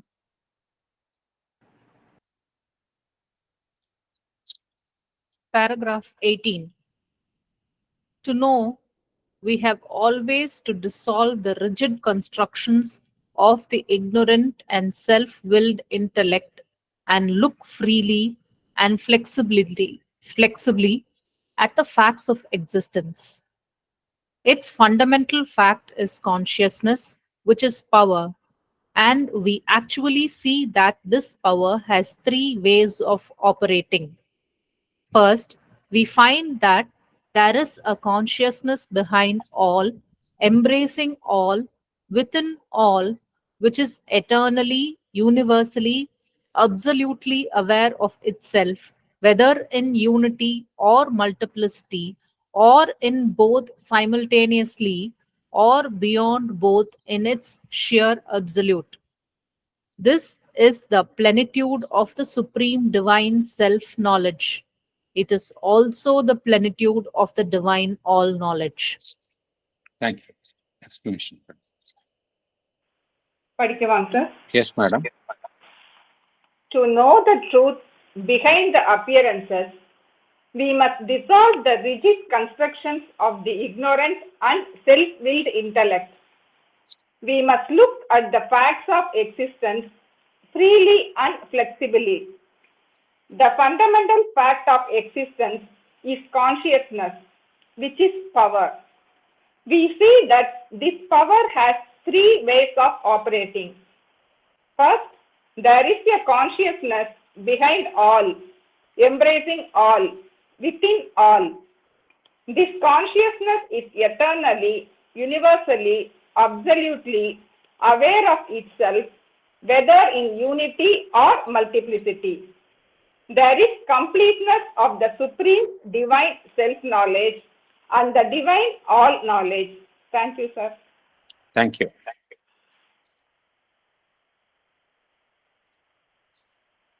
பகவான் ஃபர்ஸ்ட் என்ன சொல்றாரு அப்படின்னா,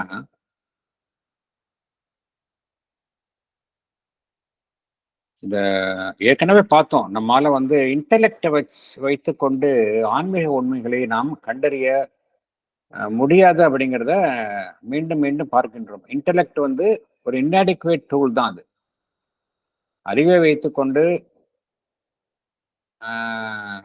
தர்க்கவாதம், டயலெக்டிக்கல் இன்டெலெக்ட் வைத்துக்கொண்டு ஏகம் வேறு, பன்மை வேறு, இது வேற அது வேற அப்படின்லாம் சொல்ல முடியாது.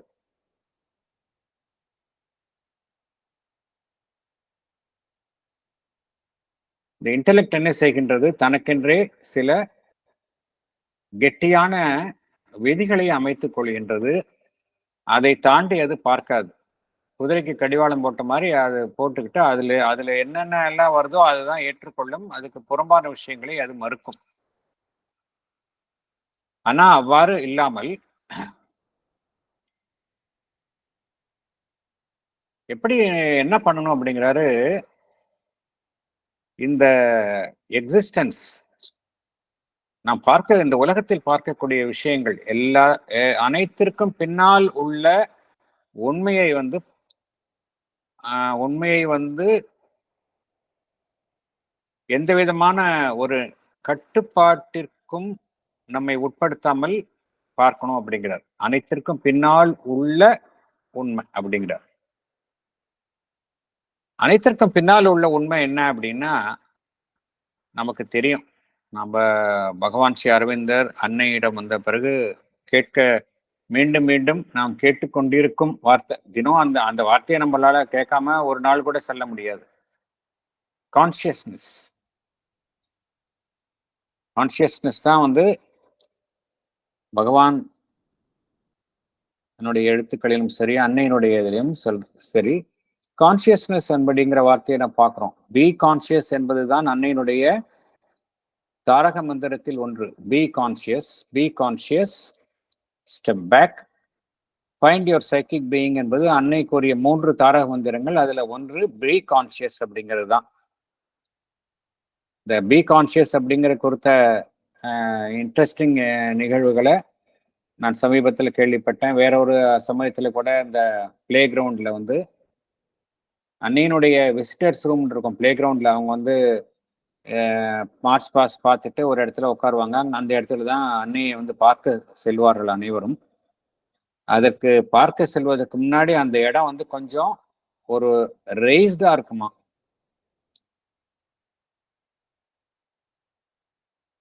அன்னையினுடைய ரூம் வந்து கொஞ்சம் தாழ்வா இருக்கும், அது வெளியில கொஞ்சம் ரெய்ஸ்டா இருக்குமா. அது அது அது மாதிரி பார்த்து கொண்டு வெளியே செல்பவர்கள் சில சமயம் கொஞ்சம் கார் வந்து இடறுவதற்கு வாய்ப்புகள் இருக்கின்றன. அதை தட்டி சமன் செய்து விடலாம் என்று அன்னையிடம் கூறினார்கள். அன்னை அதற்கு என்ன பதில் கூறினார் என்றால், அது இருந்துட்டு அது அப்படியே இருக்கணும். அப்பதான் வந்து people will become more conscious not to fall அப்படிங்க. அதாவது எப்படி சொல்றாங்க பாருங்க, people will become more conscious not to fall, கீழே விழுந்து விடாமல் அதிக கவனத்துடன் இருப்பாங்க அப்படிங்கிறாங்க. இது ஒரு இன்ட்ரெஸ்டிங் இன்சிடென்ட். இந்த தடவை ஆனந்த சாகர்ல கூட இது குறித்த குறிப்பு வருது. நம்ம அமிர்தா என்ன செய்யறாரு, இது மாதிரி சொல்றாங்க. அமிர்தா அடுத்து சொல்லி அடுத்த இதுலயே வந்து அவரு அதுல தடுக்கி விழற மாதிரி ஒரு போனோன்னா ஓ அப்படின்னு சத்தம் போடுறாரு. மதர் என்ன கேக்குறாங்க, மதர் என்ன அமிர்தா வாட் இஸ் ஹேப்பனிங் அப்படின்னு கேக்குறாங்க உள்ளே இருந்து. Mother I am trying to be conscious அப்படிங்கிறாரு அவர். மதர் நிறைய ஜோக் அடிப்பார். ஆனா அமிர்தா அதே போல சாக்லேட் மதர் வந்து எப்பொழுதுமே மேலேருந்து கீழே போடுவாங்க, அவர் எட்டி எட்டி வாங்குவாராம். I am trying to catch a super mind என்று கூறுவாராம். ரொம்ப ஒரு ஹாஸ்யமான பேர் வழி. அதனால இந்த கான்சியஸ் அப்படிங்கிற வார்த்தை வந்து மீண்டும் மீண்டும் இங்க மதர் அண்ட் ஸ்ரீ அரபிந்தோடைய லிட்ரேச்சர்ல நம்ம கேட்கின்றோம். அதே சமயம் இன்னொரு நிகழ்வும் நினைவுக்கு வருகின்றது. பொருள்களை கையாளுவதில் ரொம்ப கான்சியஸா இருக்கணும் அப்படின்னு. ஒரு சமயம் பவித்ரா சென்ட் பிலிப்ஸ் ஹிலர், அது நமக்கு தெரியும், பிரெஞ்சு. அவர் வந்து ரொம்ப ஏர்லி டிசைப்பிள். அவர் மதருக்கு வந்து காரோட்டியாக இருந்தவர். உயரமா டாலா இருப்பார், ஒல்லியா இருப்பார். போட்டோவில் பார்த்தீங்கன்னா தெரியும். மதர் எங்கேயோ வெளியே கிளம்புறதுக்காக இருக்கிறாங்க. அவர் வந்து காருக்கு முன்னாடி நின்று கார்ல அந்த பானட்டை ஒட்டின மாதிரி அந்த காலத்து கார்ல வந்து ஒரு ஒரு சின்ன ஒரு ப்ரொஜெக்ஷன் இருக்கும். அதுல காலை வச்சுட்டு நிக்கிறாரு அவரு. மதர் என்ன சொல்றாங்க, அவரை பார்த்துட்டு how can you be so inconscious அப்படி அன்கான்சியஸ் அப்படிங்கிறாங்க.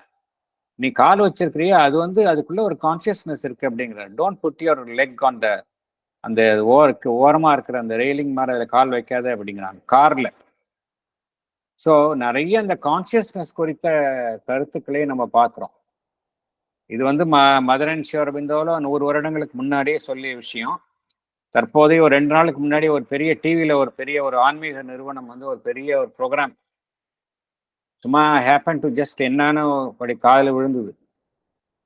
அவங்க அன்னைக்கு சொல்ற அதை நடத்தக்கூடிய அந்த ஆன்மீக தலைவர் அவர் சொல்றார், இன்றைக்கு வந்து நீங்க எல்லாருமே வந்து கான்சியஸா இருக்கணும். எவ்வளவு தூரம் இன்னைக்கு கான்சியஸா இருக்கிறீங்களோ அந்த அளவுக்கு நீங்க வந்து வெறும் மெட்டீரியல் லெவல்ல நீங்க உயர மாட்டீங்க. உங்களுடைய லைஃப் வந்து டிவைன் லைஃபா மாறக்கூடிய வாய்ப்புகள் இருக்கு. அது அந்த தெய்வாம்சம் பொருந்திய வாழக்கூடிய அந்த நிலையை நோக்கி செல்வதற்கு இன்றைக்கு நீங்க எந்த அளவுக்கு மகாசிவராத்திரி அன்றைக்கு ஒரு ப்ரோக்ராம் வச்சாங்க டிவியில, அது I don't want to name it. இது எவ்வளவு தூரம் நீங்க விழிப்புடன் இருக்கின்றீர்களோ, உணர்வுடன் இருக்கின்றீர்களோ அந்த அளவுக்கு நீங்க வந்து அந்த உயர முடியும் என்றால் வாழ்க்கையை நீங்க தெய்வாம்சம் பொருந்திய அளவுக்கு மாற்ற முடியும், மெட்டீரியல் லெவல் இல்லாம அப்படின்னு சொல்றான் அப்படின்னு கேள்விப்பட்டேன்.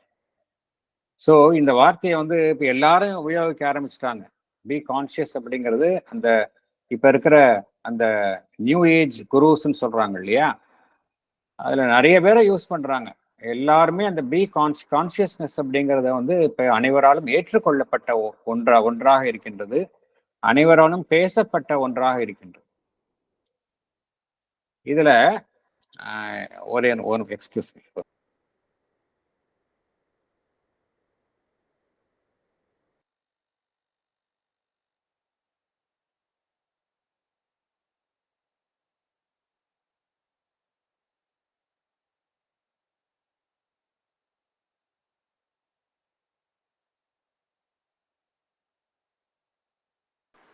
அதனால பகவான் இங்க என்ன கூறுகின்றார் அப்படின்னா, நம்ம உலகத்துல எதை பார்த்தாலும் பின்னாடி வந்து கான்சியஸ்னஸ் இருக்கு அப்படிங்கிறார். அது கான்சியஸ்னஸ் வந்து சக்தியாக இருக்கின்றது அப்படிங்கிறார். உலகத்தில் நம்ம எதை பார்த்தாலும், ஒரு சாதாரண பொருளை பார்த்தாலும் சரி, உயிருள்ள விஷயங்களை பார்த்தாலும் சரி, சடப்பொருளை பார்த்தாலும் சரி, அதற்கு பின்னால வந்து there is a consciousness which is operating. இந்த கான்சியஸ்னஸ் வந்து அனைத்திற்கும் பின்னால் இருக்கின்றது, அனைத்தையும் தழுவிய நிலையில் இருக்கின்றது, அனைத்தினுள்ளும் இருக்கின்றது, அனைத்தினுள்ளும் சாஸ்வதமாக இருக்கின்றது. அங்கே அது கான்சியஸ்னஸ் எப்படி இருக்கு? அது அது வந்து அதுக்கு வந்து பேதம் கிடையாது, யூனிவர்சலா இருக்கு, எல்லா இடத்துலயும் இருக்கு கான்சியஸ்னஸ். அதுக்கு இட் டசன்ட் டிஸ்கிரிமினேட், சாஸ்வதமாக இருக்கின்றது. அந்த கான்சியஸ்னஸ் வந்து எப்படி இருக்கின்றது என்றால், முழுவதுமாக தன்னை அறிந்த வண்ணம் இருக்கின்றது அப்படிங்கிறார் பகவான். Absolutely aware of itself. அது தனித்திருந்தாலும் சரி, ஒருமையில் இருந்தாலும் சரி, அது முழுவதுமாக தன்னை அறிந்த வண்ணம் இருக்கின்றது அப்படிங்கிறார்.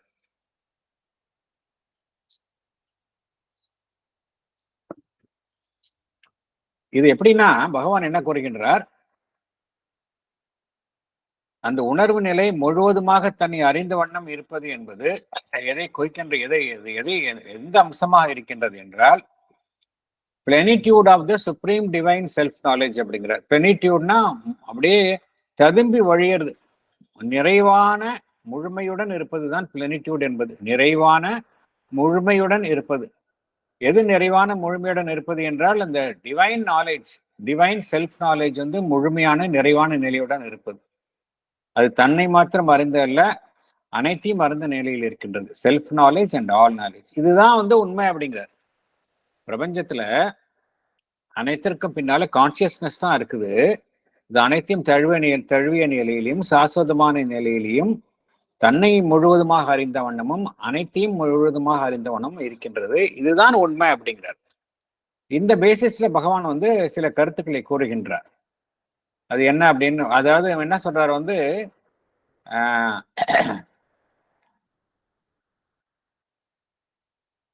இது 3 விதமான வழிகளில் செயல்படுகின்றது அப்படிங்கிறார். இந்த கான்சியஸ்னஸ் வந்து 3 விதமான வழிகளில் இந்த பிரபஞ்சத்தில் செயல்படுகின்றது அப்படிங்கிறாரு. முதல் வழிதான் வந்து அனைத்தையும் தழுவிய வண்ணம் இருப்பது, அனைத்தின் உள்ளும் இருப்பது, சாஸ்வதமாக இருப்பது, பிரபஞ்சம் தழுவிய நிலையில் இருப்பது, தன்னை முற்றிலும் அழிந்த வண்ணம் இருப்பது. அடுத்தது போகலாம்.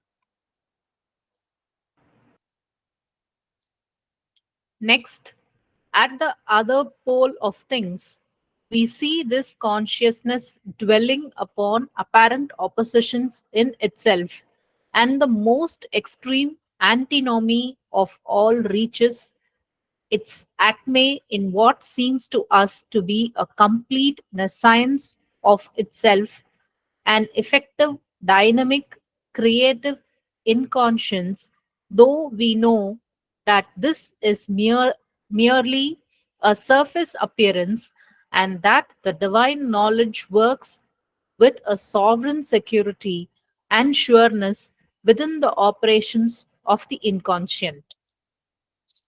Thank you. Explanation. படிக்கட்டுமாங்க sir? Yes, madam. Next, at the other end of things, we see this consciousness dwelling upon apparent oppositions in itself. The most extreme opposition of all reaches its peak in what seems to us to be a complete nescience. This lack of knowledge of itself. It is an effective, dynamic, creative inconscience, though we know that this is merely a surface appearance. We know that the divine knowledge works with a sovereign security and sureness within the operations of the inconscient. Thank you, sir. Okay. So ப்ரீவியஸாக எப்படி பார்த்தோம் அப்படின்னா, இந்த consciousness அப்படிங்கிறது எல்லா இடத்துலையும் இருக்கு அப்படிங்கிறத பார்த்தோம். அனைத்தையும் தழுவிய நிலையில, பிரபஞ்சம் தழுவிய நிலையில தன்னை முற்றிலும் அறிந்த வண்ணமும் அனைத்தையும் முற்றிலும் அறிந்த வண்ணமும் இருக்கின்றது. இதைத்தான் பிளெனரி plenitude of the divine all knowledge, plenitude of the supreme divine knowledge என்று பகவான் குறிப்பிடுகின்றார். இது வந்து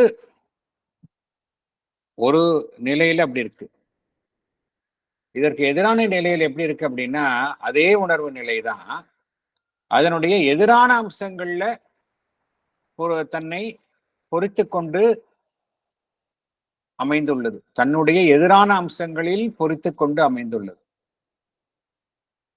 எதிரான அம்சம் அப்படின்னா ஒரு பக்கம் ஃபுல்லி அந்த எப்படி பார்க்கிறோம் பாருங்க. இது வந்து பகவான் ரொம்ப அழகாக கூறுகின்றார். plenitude of the supreme divine knowledge, plenitude of the divine all knowledge. plenitude என்ன, அந்த வார்த்தை வந்து பகவான் அடிக்கடி உபயோகிக்கக்கூடிய சொல். plenitude அப்படின்னா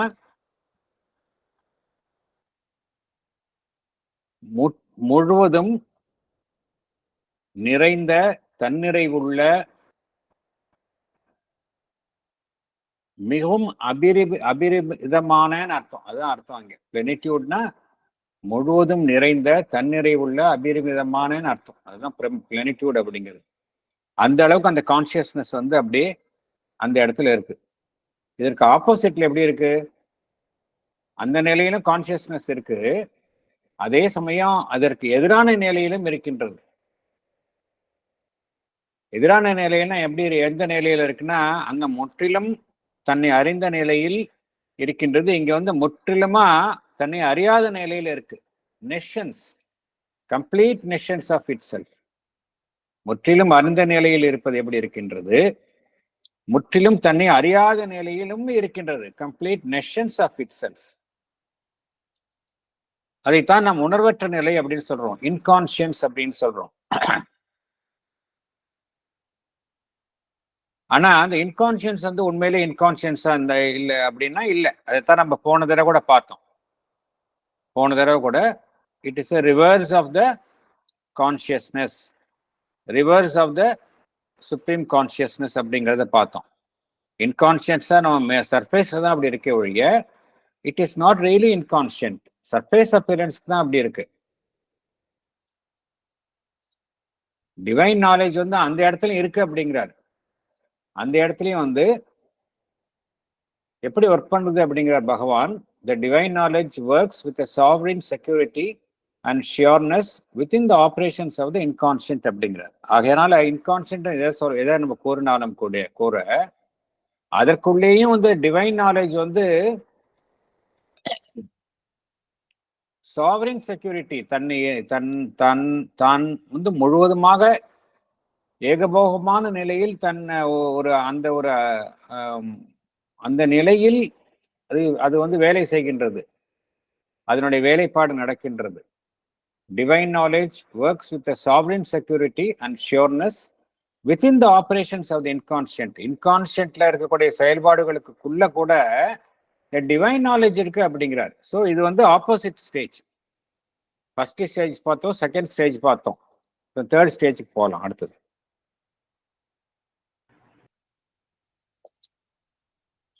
Between these two oppositions and as a mediary term, we see consciousness working with a partial, limited self-awareness, which is equally superficial, for behind it and acting through it is the divine all-knowledge.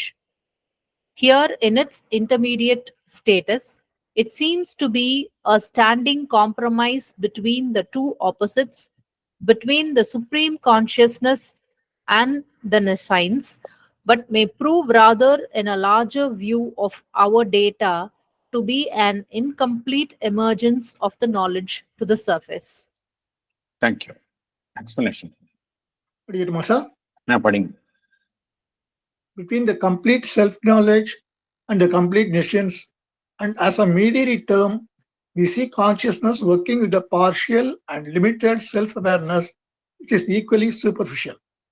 Because behind this limited self-awareness and acting through it is the divine all-knowledge.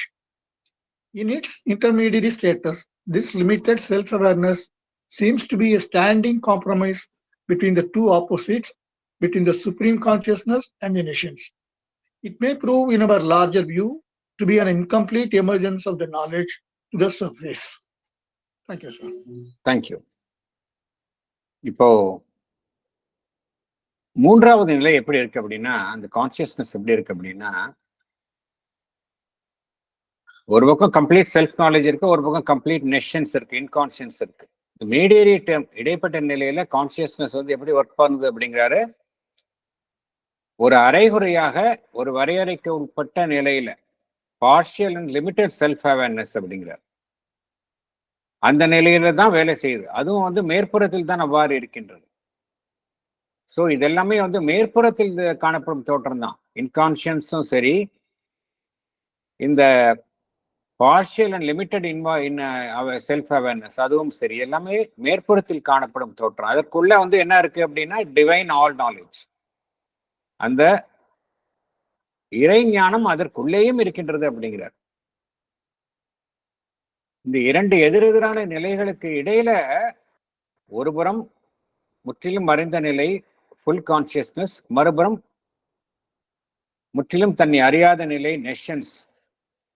இதற்கு இடைப்பட்ட நிலையில வந்து இந்த intermediary லெவல்ல intermediary consciousness status இருக்கு அப்படிங்கிறார். இடைப்பட்ட நிலையில இருக்கின்றது. இந்த இடைப்பட்ட நிலையில் இருப்பதுதான் வந்து தற்பொழுது இருக்கக்கூடிய உலகம். அங்க இந்த உலகத்துல வந்து எப்படி இருக்கு அப்படின்னா, அந்த நாலேஜ் இல்லைன்னு சொல்ல முடியாது, முற்றிலும் இன்கான்சியன்ஸ்னு சொல்ல முடியாது. ஆனா இங்க என்ன நடக்குது அப்படின்னா, there is an emergence of knowledge.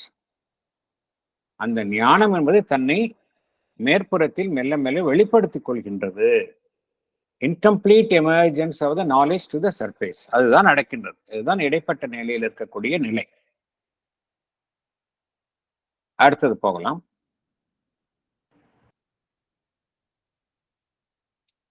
This compromise or imperfect emergence we call the ignorance from our own point of view, because ignorance is our own characteristic way of the soul's self-withholding of complete self-knowledge. The origin of these three poises of the power of consciousness and their exact relation is what we have, if possible, to discover. Thank you. Explanation. படிக்கட்டுமா sir?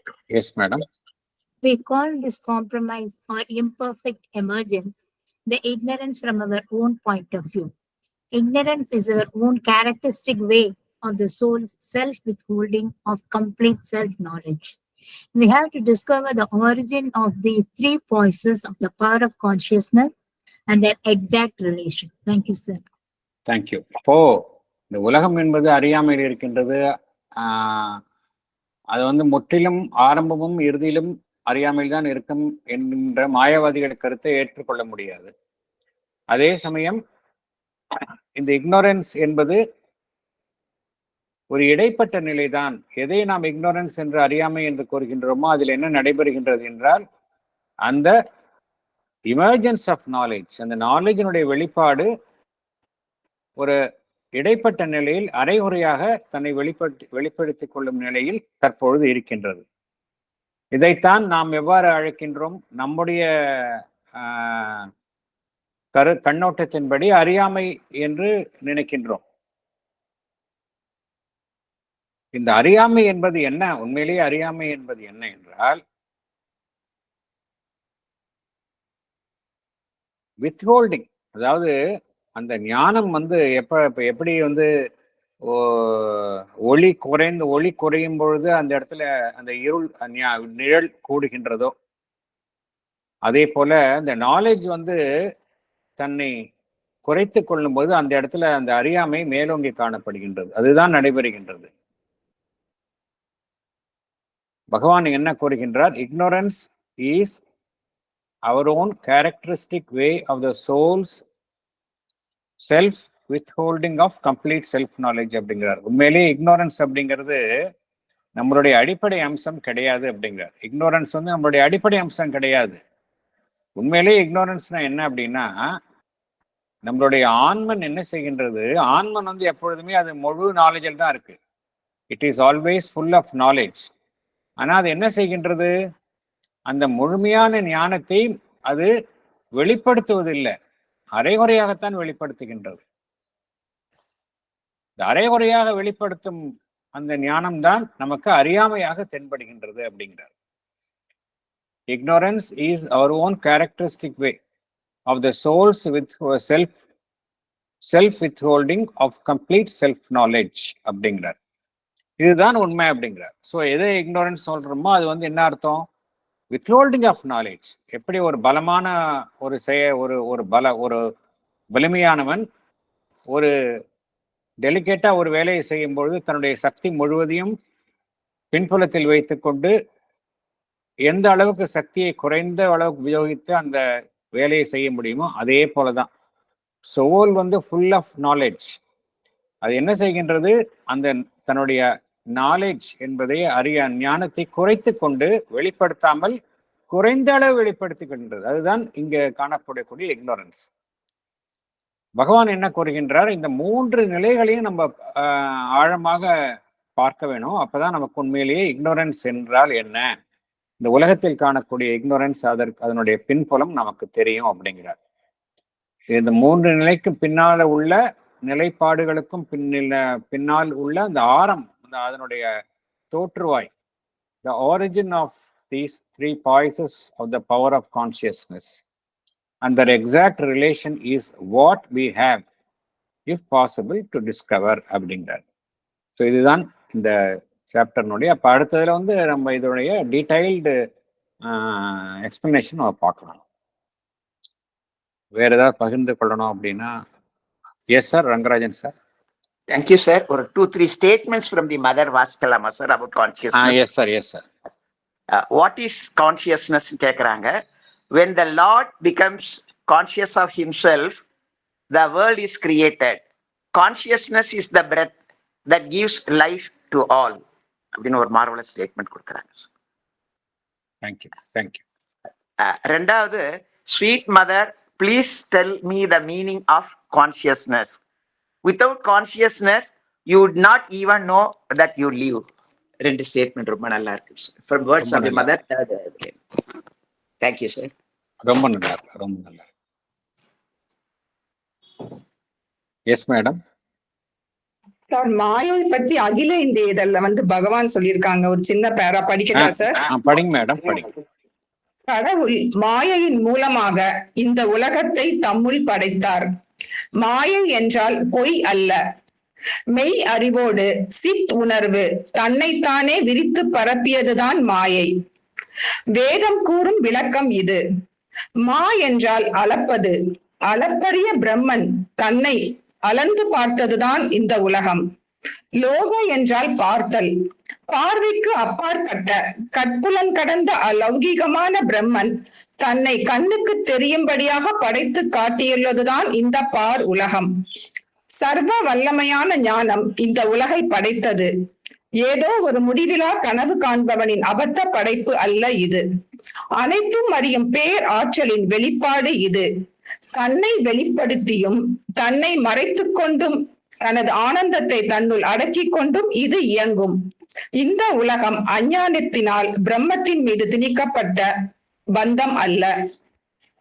நன்றி sir. ரொம்ப அற்புதமா இருக்கு, ரொம்ப அற்புதம். நீங்க படிச்சது ரொம்ப மோஸ்ட் ரெலவென்ட். நன்றி சார். அகில இந்திய இதழ் வந்து ஜூன் 2009 முழுமையை அடையும் வழிங்கிறதுல பகவான் சொல்லியிருக்காங்க சார். தேங்க்யூ. தேங்க்யூ. தேங்க்யூ.